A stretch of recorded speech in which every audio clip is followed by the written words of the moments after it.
It's a sad day for Red Sox Nation as legendary pitcher Luis Tiant has passed away. Remembering him and more on today's Locked On Red Sox.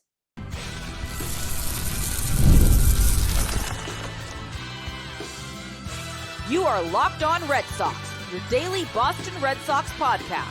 Part of the Locked On Podcast Network, your team every day.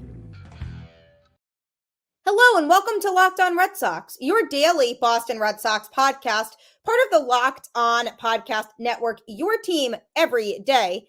I'm your host, Gabby, former ESPN social media associate and current host of the Boston Balling podcast as well. And I am here to bring you the latest in all things Boston Red Sox, Monday through Friday, straight to your favorite podcast feed. And the best part is it is all completely free. So you might as well check it out because Locked On is your team every single day. This episode is brought to you by Booking.com. Booking.com, Booking.yeah. The right stay can make you a fan of any city, even your baseball rivals. Book today on Booking.com, the official accommodation partner of Major League Baseball. Get the Booking.com app today. Welcome to Locked On Red Sox. Congratulations on making it halfway through the week. Playoff baseball certainly is amping up. We are getting some great games, and there have been so many moments already where I've sat there saying, no freaking way. So that's exactly what we want out of baseball in October. So I love that we've gotten some great games, and it'll be fun to see how the rest of this postseason progresses. But while we're all amped up and excited about postseason baseball, it is also a sad day in Red Sox Nation as legendary pitcher Luis Tiant did pass away. Talk about an absolute legend who always played the game the right way. Also known as El Tiante. He was 83 years old when he passed away at his home in Maine on Tuesday morning. His Major League Baseball career spanned over 19 years, which is really incredible. He did so much for the sport. 229 games that he won, and he had a career earned run average of 336. The right-hander made his Major League debut in 1964 with Cleveland. After pitching 6 years with the Indians, he spent 1 season with Minnesota, then 8 years in Boston, where he helped the legendary 1975 Red Sox team to a World Series, which the Red Sox lost in 7 games to Cincinnati. So obviously a heartbreaking ending for that team, but that was a legendary, fantastic baseball team that went to the World Series. Then following his tenure with the Red Sox, he pitched 2 years with the Yankees, 1 in Pittsburgh, and a final season with the Angels. And it's really sad because he made such an impact on so many people, and so many Red Sox fans grew up watching him play and just felt so connected to him on the mound. He suited up for all of those different teams with 100% integrity and a work ethic that screamed, I'm going to give 100% effort every single day. And that was the energy that every team got from him that he played for. He did finish 5th in MVP award voting on the stretch of a 1.60 ERA and a 21-9 record in 1968, which was the second to last season that he played in Cleveland. The next season after that, in 1969, which was his final one with the organization, he suffered a reversal of fortune, going 9-20 with a 3.71 ERA. So not exactly his best season that team was used to, but still a pretty impressive ERA considering everything. So after that season, he would then get traded to the Minnesota Twins, but only made 18 appearances for the club before being shunned. And then a mediocre first campaign with the Red Sox doubled as his age 30 season. And at that point, it appeared that his big league career might be coming to a close. But in 1972, he turned things around, forcing his way into the rotation as part of a Red Sox postseason push and posting a 1.91 ERA in 179 innings. He then found himself in the good graces of Red Sox fans. You know how intense this fan base can be towards players, but he was on everybody's good side. and the fans would take to chanting his first name over and over again. And Carl Yastrzemski actually said, I've never heard anything like that in my life. But I'll tell you one thing, Tiant deserved every bit of it. He also had stints with the Yankees, Pirates, and then California Angels, the team with whom he wrapped up his career in 1982. So long span over the course of his career, but once he was able to turn things around with the Red Sox, there wasn't really looking back for him at that point. Some of his most notable career achievements include 2 ERA titles and 3 All-Star Game appearances. His statistical collection include 229 wins, a 3.30 ERA, and a 2.19 strikeout to walk ratio. His contributions ended up being worth an estimated 66.1 wins above replacement, according to Baseball Reference's calculations. And the average Hall of Fame pitcher amassed 73 wins above replacement for their career. So he was close to that, yet he never received serious recognition for Cooperstown or even consideration. Only once did he appear on more than 30% of ballots from writers, with that coming in his first year of eligibility back in 1988. Summing Tiant up using mere numbers doesn't do him any justice, though. He was known for, among other things, being as experimental as any pitcher who has graced a mound. He would reliably alter his delivery's timing by turning his back to the plate, his release point by dropping down as needed, and his arsenal that always continued to expand and impressed everybody, which included both a good fastball and a knuckleball among countless other offerings, was something that was remarkable and would help fool opposing hitters constantly. Perhaps the finest summation of his ability came from Hall of Fame slugger Reggie Jackson, who once described Tiant to Roger Angel as being the Fred Astaire of baseball. I mean, Reggie Jackson, a legend himself, saying something like that is really meaningful. But he had such a decorative career, so it's kind of a sin that he hasn't been considered for Cooperstown. He should be in the Hall of Fame, and it's unfortunate that now he won't be around to see it or experience it if he does get inducted, but it's just shameful that he wasn't even considered. But definitely a sad day for Red Sox Nation. Fred Lynn, who was his former teammate, reacted to his death saying, "Today is a very sad day. My friend and teammate Luis Tiant passed away. A big game pitcher, a funny, genuine guy who loved his family and baseball. I miss him already. R.I.P. my friend." And it was a picture of the two of them. So he posted that on Twitter. He is a member of the Red Sox Hall of Fame and Hispanic Heritage Baseball Hall of Fame, and MLB issued a statement saying, "We are deeply saddened to learn of the passing of Luis Tiant." During a 2015 celebration of the 1975 Red Sox, he talked about his unique windup during an appearance in the NESN broadcast booth and said he first tried turning away from the hitter during his windup in 1972. And he said, "After that, I won 172 games. It worked for me."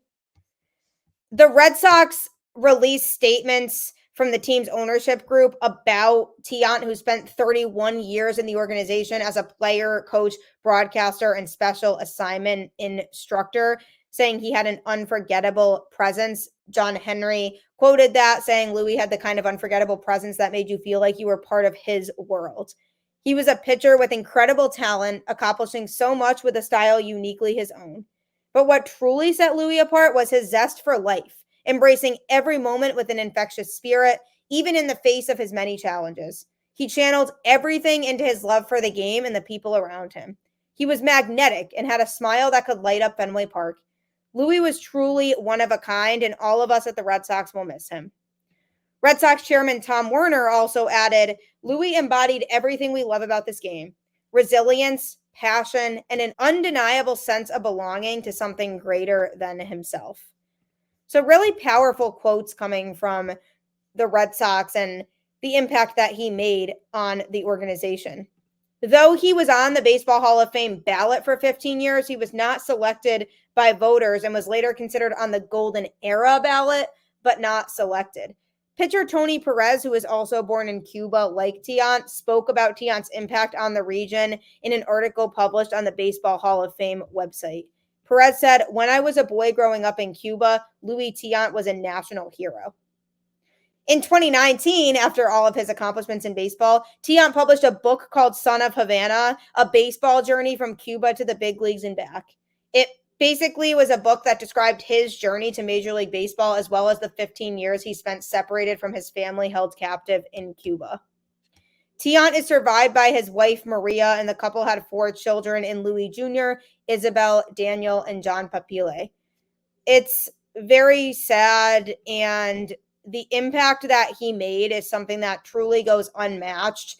And he just made such a mark on Red Sox Nation and everybody involved in it, and everybody who had some sort of involvement with the Red Sox organization from the time that he was a player all the way up until now felt connected with Tiant in some way. And that's really, really special.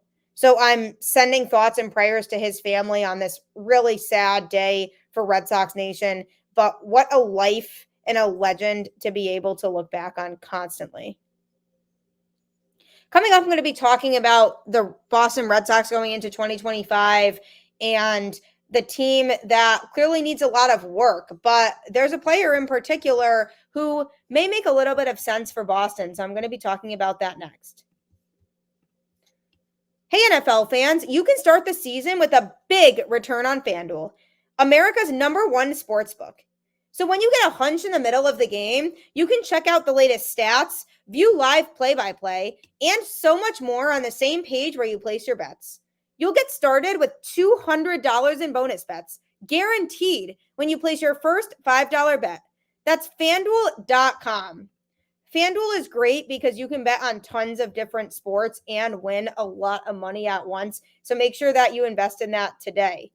Also, check out Game Time for all of your ticketing needs. It is the best ticketing vendor because the prices are always so much better than they are at other ticketing vendors. I've had a lot of personal experience. I'm a big UConn basketball fan, and I go to a lot of games. And when they're playing in-conference matchups against other Big East teams, those tickets are typically very expensive, especially because they're a 2-time national champion now, back-to-back years having won it. So the tickets are so expensive, but I always compare the ticket prices on Game Time to other ticketing vendors, and it's always so much cheaper. So it could be a game changer for you. And it also offers really good views from the seat so that you can ensure you are getting good deals before you actually hit purchase. Take the guesswork out of buying tickets with Game Time. Download the Game Time app, create an account, and use code LOCKEDONMLB for $20 off your first purchase. Terms apply. Again, create an account and redeem code LOCKEDONMLB for $20 off. Download Game Time today. What time is it? Game Time. Game Time is awesome. I promise you, it will take care of you when it comes to your ticketing needs. So make sure you take advantage of that. On a sad day for Red Sox Nation, where we remember the life of Red Sox legend Luis Tiant, who passed away yesterday in his home, we also look at the 2025 Boston Red Sox and what exactly needs to be done for them to be contenders again. And there are players out there that are available that the Red Sox could be eyeing. And one of those players is Willy Adames, who is a free agent this winter. And adding a right-handed power bat to the middle of the lineup has been one of the most talked about topics for the Red Sox heading into the offseason.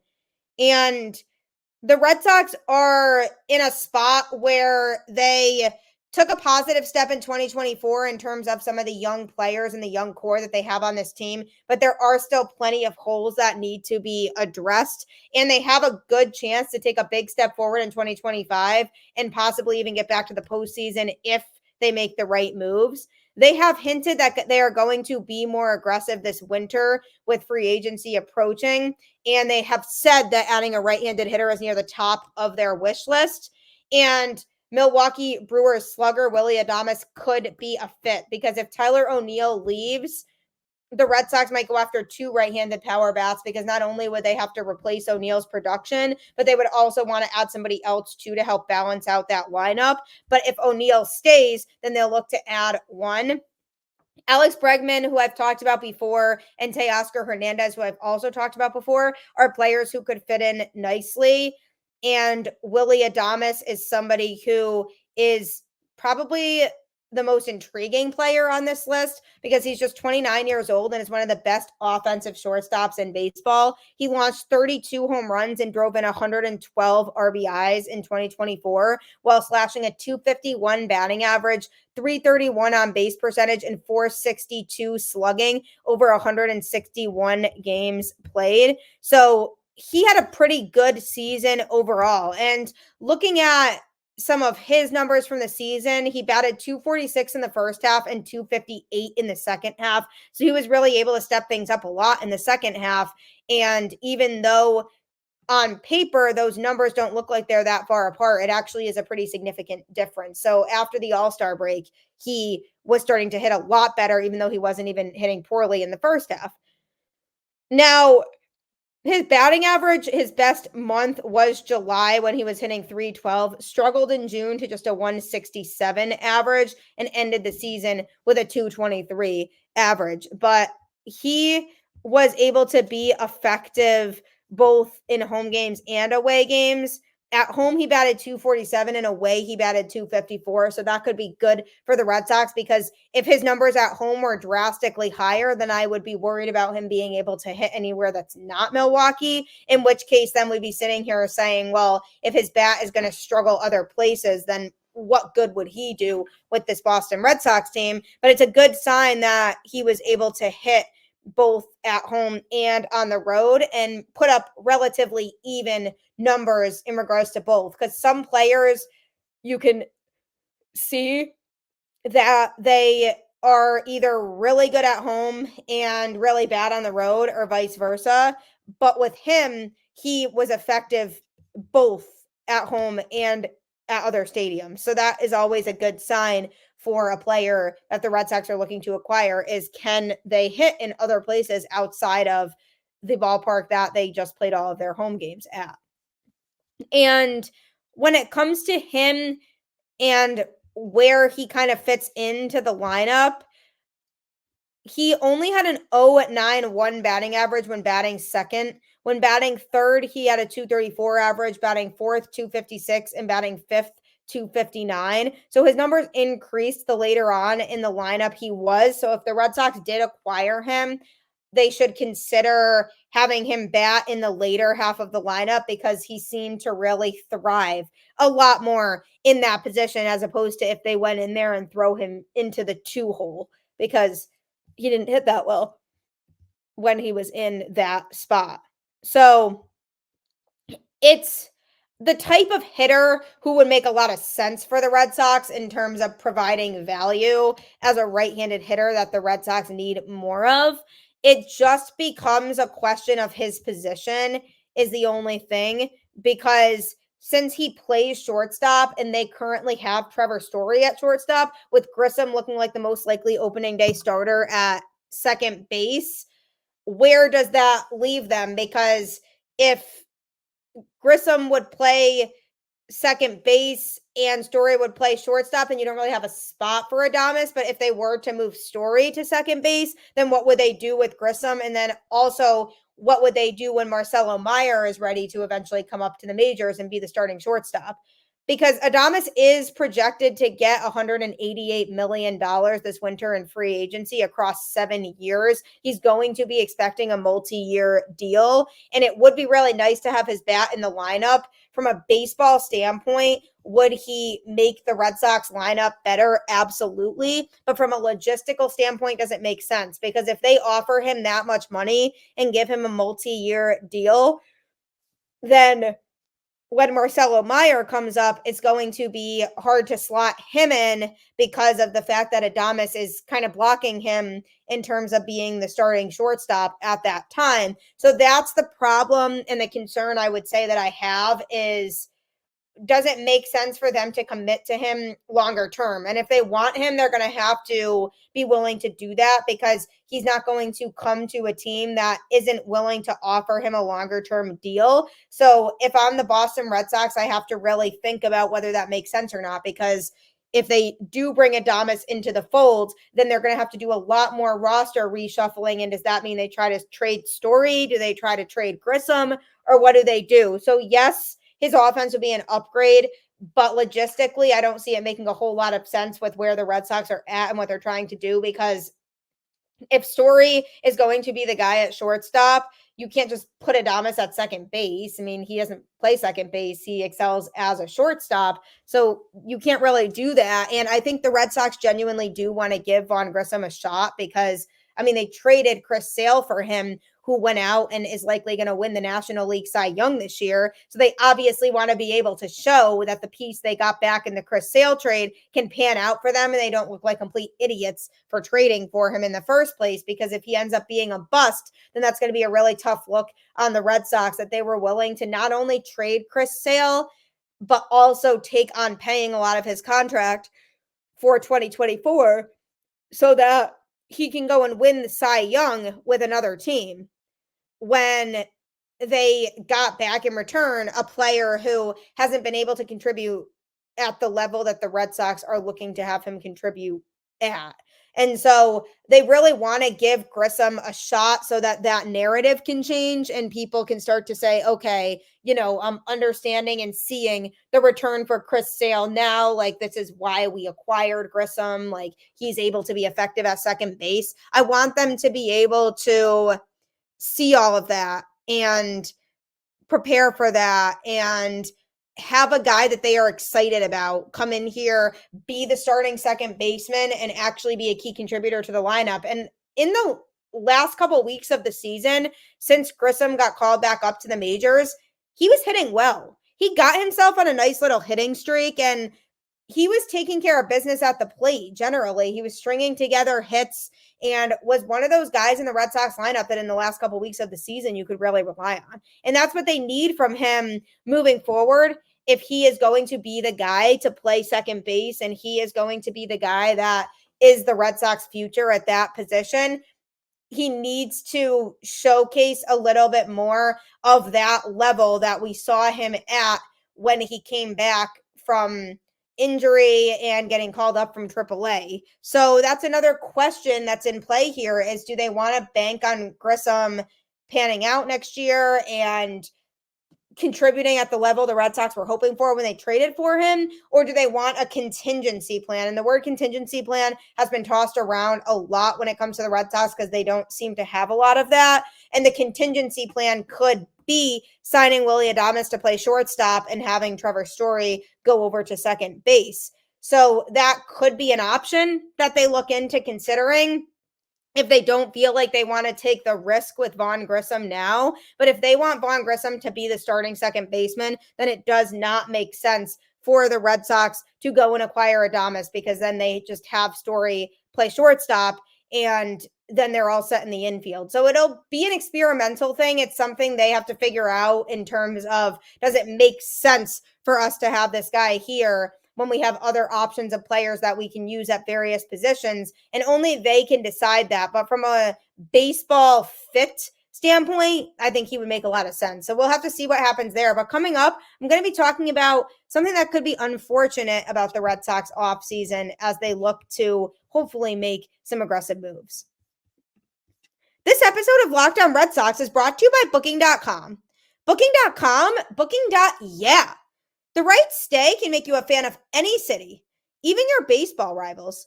Book today on Booking.com, the official accommodation partner of Major League Baseball. Get the Booking.com app today. Explore those U.S. cities you always secretly wanted to learn more about. With hotels, bed and breakfasts, vacation rentals, resorts, and so much more on Booking.com, you might just find your perfect stay, even in your baseball rival's city during the postseason. Maybe it's time to taste test your baseball competition stadium cuisine. Luckily on Booking.com, you can find the stadium stay that's just right for you. With Booking.com's wide variety of choices across the U.S., you can go incognito to all your baseball rivals' cities. I'm planning my honeymoon, for example, with my fiance. We are going to Cayman Islands and we are so excited. It's coming up really soon here in a couple weeks. And we use booking.com to find where we're staying. And it's this beautiful resort on the beach. And I am so excited to be there and to stay there. And it's just going to be a great little vacation after all the stress of the wedding planning. But booking.com really helped me out a lot to find the perfect place to stay. And that can absolutely be you too if you utilize them. The right stay can make you a fan of any U.S. city, even your baseball rivals. Booking.com, booking.yeah. And let's just be clear here. I'm not saying I'll ever fall in love with Yankee Stadium or New York City. Definitely not. But when I have gone there, I've been able to find some nice places to stay. So you should definitely check them out as well, whenever your next vacation may be, because we all need those. In talking about the Boston Red Sox in the offseason and Willy Adames, whether he's going to make sense and be a fit for this Boston Red Sox team, it's important to consider that you have to give to get. That's with anything in life. Any job that you're in, or even just general life situations, you have to give something to get the reward in return. And why that applies to this situation is because Red Sox fans need to prepare for maybe some heartbreak or something to sting. Remember when Marcus Smart was traded from the Celtics and how much that stung and hurt because Boston fans love Marcus Smart and he was always a fan favorite?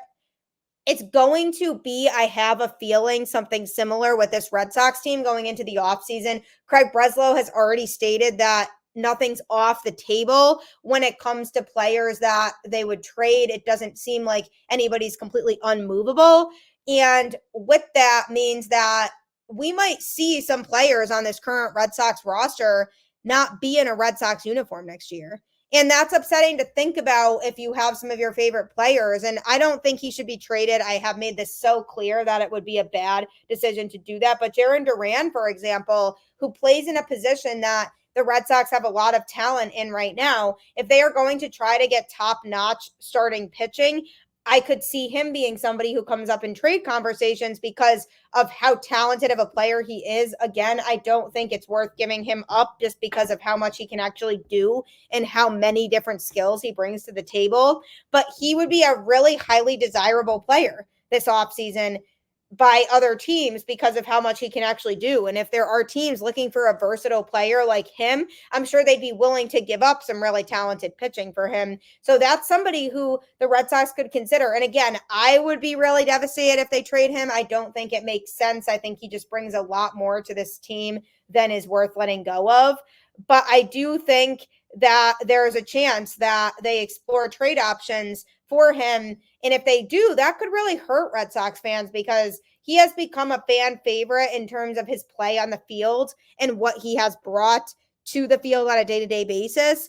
And if a notification comes up on all of our phones that Jarren Duran was traded, that could seriously hurt a lot of people. And another player who could be possibly moved, again, I don't think it makes sense to move him, but Triston Casas, a name that I've seen be popped up on Twitter and even in some reports a little bit about the possibility of potentially moving Casas. Now, this one could just be hearsay. This one could just be, we're going to throw his name out there because the Red Sox don't seem like they're closing the door on trading anybody. But Triston Casas is the first baseman of the future. He had a great rookie season, and granted, he was injured this year for mostly the whole season, and then he came back and produced a little bit at the end, but people were excited about Casas. People love Triston Casas. He's somebody who people see being a key part of the future moving forward for this Red Sox team. And if they decide to go out and trade him for some pitching, I think there would be a lot of people who are upset / confused by that. And that's why you have to think about anything. Anything is on the table. If the Red Sox really want to get the pitching that they need, some of these players might end up being shipped out. And I'm not saying they should be doing it this way. What they really should be doing is signing a top-notch starting pitcher in free agency. Just break open the checkbook and pay somebody. That's what I think they should be doing to acquire a starting pitcher. But they did say they have to revamp this entire bullpen, which I agree with too. The bullpen was an absolute mess in 2024. So if they want to revamp the bullpen also, then they might have to look to the trade market for some of these moves. And if they do look to the trade market and they're going to want to get strong pitching, they might have to trade some of these MLB ready guys who have already proven themselves in the league. So one of those two players would definitely hurt. Masataka Yoshida, I think, is definitely somebody who could be on the trading block. That one wouldn't hurt me as much just because he has struggled a lot since being in a Red Sox uniform, and he's been inconsistent on offense, and obviously his defense is poor, which is why he didn't really play defense in 2024. But his offense does have some inconsistencies in it to the point where I could see why it would make sense for the Red Sox to want to move him, and that wouldn't necessarily hurt me as much per se, because I would feel like if he was traded, that they're closing that chapter on Yoshida. I wouldn't really feel like they're closing that chapter when it comes to Duran and Casas. I would be sitting here feeling like there's still unfinished business with those two and that they have a chance to go off at any time to be able to have just a crazy good season for this Red Sox team. And I think it would really hurt people because they were everyday players. They're guys who Red Sox Nation has grown to really learn a lot about. So anything can happen this offseason. I think there are a lot of cards still on the table. I'm not ruling out anything per se. I feel like if they want to make trades to get some of these pieces to help fill the bullpen, then they might have to move around some guys who were on the active everyday roster in 2024. And we as fans might need to accept not seeing them all there come opening day 2025. So it'll be interesting to see what the Red Sox actually do. I hope they have some moves in mind already. I hope they're thinking about what free agents they want to go heavily after, who it might make sense to trade, who they want to actually trade for, so that when the free agency window opens, they can go out there and be super aggressive and get the guys that they want to get. Because I definitely hope that this Red Sox team is able to compete in 2025 and be a playoff team. So that would involve making the right moves. So we'll have to see what happens there, but definitely be prepared for a little bit of heartbreak. I think there could be a player or two that we never saw coming being traded this offseason. All you can do, though, as a fan, even if certain things come about and there's a player that gets moved that you really like, it's baseball at the end of the day. It's a business. It's a hard industry to be in, and they have to try to pull the right plugs to make this Red Sox team successful in 2025. So just keep the faith like you always do. After you finish this up, you can check out Locked On MLB with host Paul Sullivan, wherever you listen to podcasts, because he gives really insightful information on everything going on across the league. So if you want to catch up with all the playoff teams and what's going on with them, check out Sully on Locked On MLB wherever you get your podcasts. Go Red Sox, and I will catch you on the flip side.